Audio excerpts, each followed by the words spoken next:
started like any other afternoon in the small town of Elmsville. The sun was high, kids were playing with tires down the dusty road, and Marla's bakery filled the air with a smell of fresh cinnamon rolls.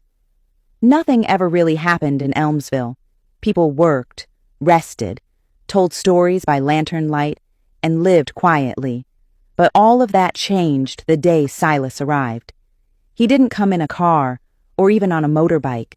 No, Silas came riding a donkey with a red scarf tied around its neck. He wore a long blue coat that shimmered like lake water, and a tall black hat with a silver feather. His boots were dusty, but his smile sparkled like he knew something the rest of the world didn't. The kids stopped playing. Shopkeepers peeked from their stalls. People whispered, "Who is that?" By evening, everyone had gathered in the town square. Silas stood on a wooden box beside the old clock tower. In his hands was a rolled-up scroll that looked like something out of a fairy tale. He raised his voice just enough to carry across the square.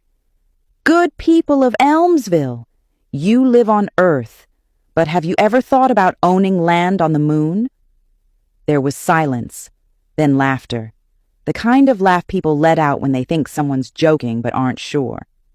Silas didn't flinch. He unrolled the scroll, revealing a large silver map, circular like a pizza, and split into small plots labeled with names like Echo Ridge, Whispering Valley, and Crater 17. "These are lunar plots," he continued, 70 in total. Each comes with a certificate and a special silver badge. This is your chance to own land on the moon, before the rich folks from the city buy it all up. Iris, a curious girl in her early 20s who worked at the town library, stepped forward. She had brown hair tied in a braid and wore a simple blouse with rolled sleeves. "But what would we do with land on the moon?" she asked, arms folded.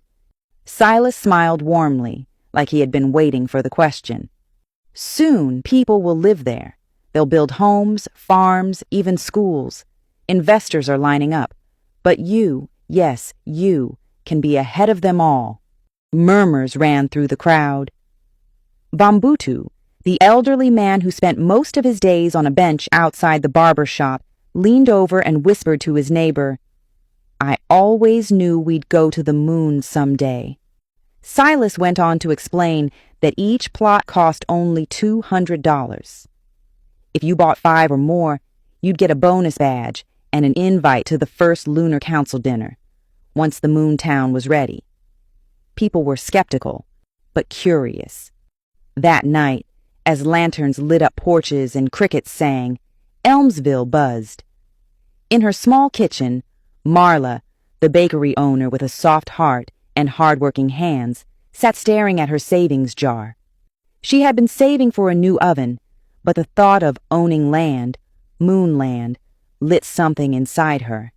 The next morning, she sold her old freezer and used the money to buy 2 plots. Tembu, a janitor who cleaned the town's office buildings, started picking up more shifts. He skipped meals, walked home to save bus fare, and within a week, handed over cash for 5 lunar plots. Even Mayor Granger, the grumpy old man who rarely smiled, gave in.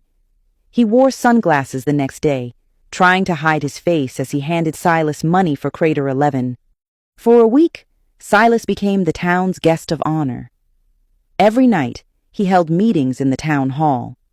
He told stories of how Earth would soon be too crowded and how people would escape to the moon.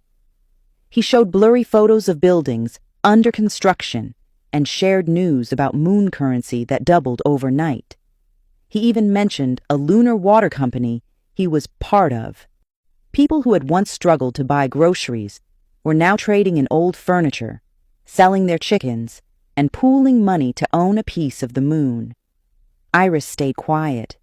She wasn't sure what to believe, but when she saw how happy her neighbors looked holding their silver badges and certificates, she wondered, maybe this was real after all. Then came the 8th morning. "Do you want to know what happened next?"